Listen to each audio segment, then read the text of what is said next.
ഹല്ലേലൂയയിൽ നിന്ന് മാർക്കോസ് 3:35.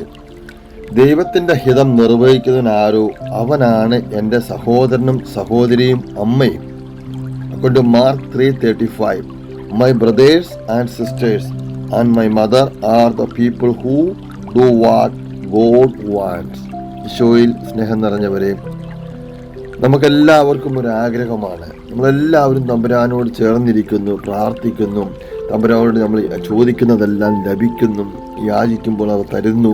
ഇങ്ങനെയുള്ള നമ്മുടെ ആ ആഗ്രഹങ്ങൾ എപ്പോഴും നമ്മൾ തമ്പുരാൻ്റെ സന്നിധിയിൽ ആഗ്രഹിക്കുകയും പ്രാർത്ഥിക്കുകയും ഒക്കെ ചെയ്തുകൊണ്ടിരിക്കുന്ന വ്യക്തികളാണ്. എന്നാൽ ഈശോ ഇന്ന് വളരെ സിമ്പിളായിട്ട് ചെറിയൊരു വാചകത്തിലൂടെ നമ്മളോട് ഇന്ന് പറഞ്ഞു തരികയാണ്, നിനക്ക് എൻ്റെ സഹോദരനോ സഹോദരിയോ അമ്മയോ ഒക്കെ ആകണമെന്ന് ആഗ്രഹമുണ്ടെങ്കിൽ നീ ദൈവഹിതം എന്തെന്നറിഞ്ഞിട്ട് അതനുസരിച്ച് ജീവിക്കുക.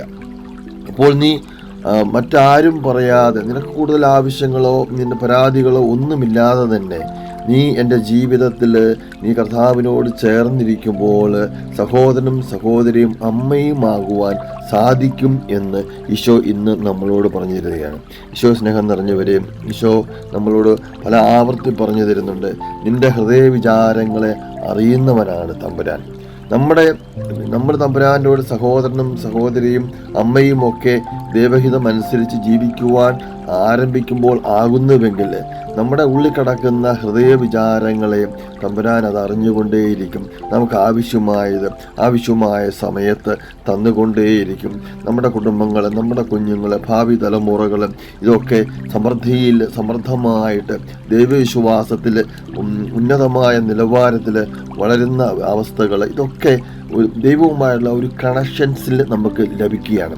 ഒരു സഹോദരനും സഹോദരിയും ഒരമ്മയും ഒക്കെ നമുക്ക് ഓരോ കുടുംബത്തിലുമുണ്ടല്ലോ. ഇവരെല്ലാം തമ്പുരാനോട് ചേർന്ന് നിൽക്കുമ്പോൾ ഉണ്ടാകുന്ന ഒരു കണക്ഷൻസ്, നമ്മുടെ മേഖലകളെല്ലാം നമ്മൾ പോലും അറിയാതെ തമ്പുരാൻ ഉള്ളം കയ്യിൽ കൊണ്ടു നടക്കുന്നതായിട്ടുള്ള ഒരു അനുഭവം നമ്മൾ പലർക്കും ഉണ്ടായിക്കൊണ്ടേയിരിക്കും.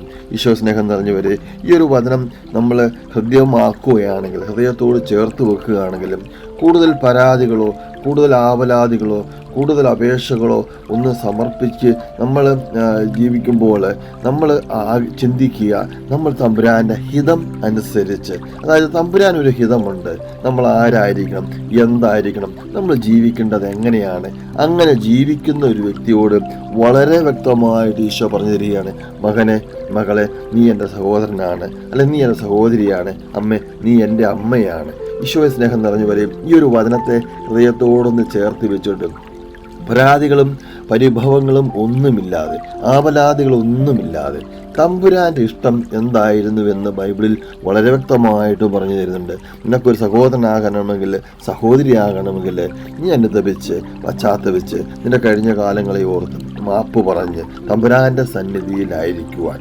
പാപിനിയായ സ്ത്രീ തമ്പുരാൻ്റെ കാൽപാദത്തിൽ വന്ന് പരിമള ദ്രവ്യങ്ങൾ കൊണ്ട് പൂശി കർത്താവിൻ്റെ കണ്ണുനീര് കൊണ്ട് കാൽ കഴുകി തലമുടി കൊണ്ട് തുവർത്തിയെടുത്ത ആ പാപിനിയായ സ്ത്രീയെ പോലും കർത്താവ് എത്ര മനോഹരമായിട്ടാണ് ബൈബിളിലൂടെ കൊണ്ടു നടക്കുന്നത്. ഈശോ സ്നേഹം നിറഞ്ഞവരെ, ഈ ഒരു വചനത്തെ ഹൃദയത്തോട് ചേർത്ത് വെക്കാം. ആമേൻ. യേശുവേ നാഥ, അങ്ങയെ ഞാൻ ആരാധിക്കുന്നു, സ്തുതിക്കുന്നു.